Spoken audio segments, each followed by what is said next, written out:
Did you know that when it comes to hotels, breakfast has a dramatic history? Breakfast is one of the many things travelers look forward to, and there's usually a choice between a light continental breakfast and a cooked hot breakfast. But this wasn't a slow evolution, it's a story shaped by history, culture, and even a little bit of drama. But before I get into the drama, you first need to understand the origins of continental breakfast. So the term continental breakfast traces back to the 19th century Europe. Specifically, the phrase was coined by the British. It was used to describe lighter morning meals, typically eaten by European countries. Think Italy, Germany, France. That's not France, that's a French bulldog. Thanks. The continental breakfast features pastries, bread, butter, jam, coffee, and juice. This light and simple breakfast reflects the European approach to morning dining, which is quick, efficient, and often enjoyed in a cafe rather than at home. The philosophy behind this was that the biggest meal of the day would come around lunchtime or later on. As European tourism flourished in the 19th and 20th centuries, hotels actually adapted to cater for travelers who were accustomed to this lighter fare.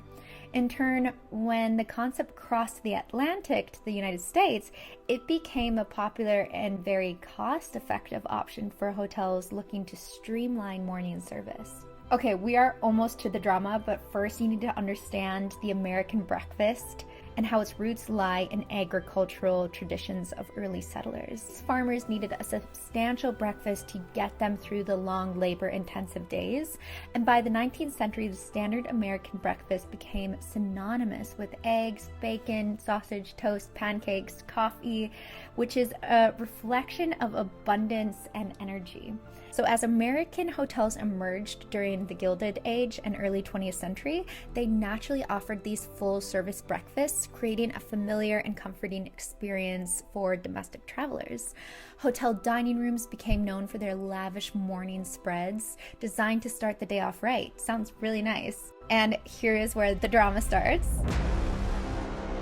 Fast forward to the mid-20th century, when international travel between the US and Europe became more commonplace, and as American tourists visited Europe, many found themselves confronted with the light continental breakfast, a stark contrast to their expectations of a proper breakfast. I mean, can you hear them now? What is this? I can't even pronounce it. When European-style continental breakfast started appearing in American hotels, it didn't take long for guests to voice their outrage. After all, many Americans saw breakfast as a sacred tradition, not something that could be replaced with a croissant and a cup of coffee, no matter how amazing they are. So, business travelers in particular complained, "This isn't breakfast and I'm starving. How can I conduct a meeting or travel on this?" Travel columns of the day reported widespread offense with the continental breakfast, describing it as insufficient and un-American. Some guests even checked out early and vowed to never return to the hotel. This was getting serious. So faced with this outrage, many American hotels were forced to pivot and fast. They risked losing valuable customers who refused to come back to their hotel. So what did they do? They were forced to offer both breakfast types. The power of protest. It was not the fast and cost-effective option they wanted, but it did make sense.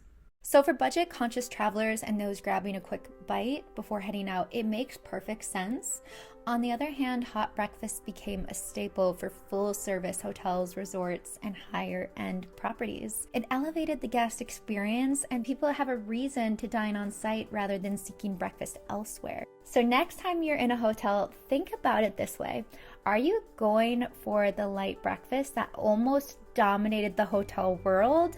Or are you going for the hot breakfast that was a controversial part of history? Let me know in the comments. So apparently this is what I would look like in the 1960s, and 60s me is telling you to watch this next video.